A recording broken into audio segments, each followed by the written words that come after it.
Good morning. Ayan guys, for today's video ay magtatanim tayo ulit ng malunggay sa paso. Nag-cultivate na ako dito ng lupa. Nilagyan ko siya ng pataba, itong balat ng saging. So ito yung magiging paunang pataba niya.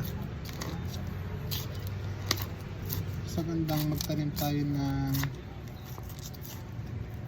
ganitong malunggay sa paso para at least kahit paano meron tayo nakukuhang gulay.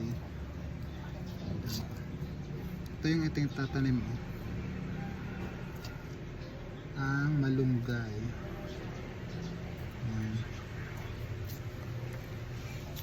So ang ganda nito kasi para pagka siya, matitrimings mo, matitrim mo para hindi siya masyadong lumaki at maaabot mo lang.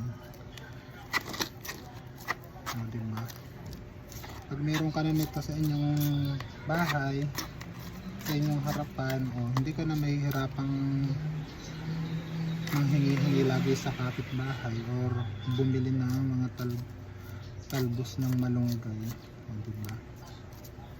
Perfect to guys. Yan, ganyan siya. Para pag lumaki na siya, pwede mo siya i-cut-cut lang para hanggang ma-drop lang siya.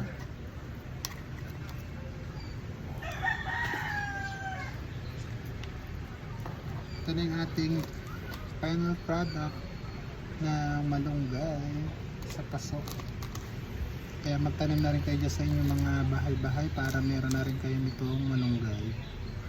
Para hindi na magalit si kapitbahay pag hingi ng hingi. Okay?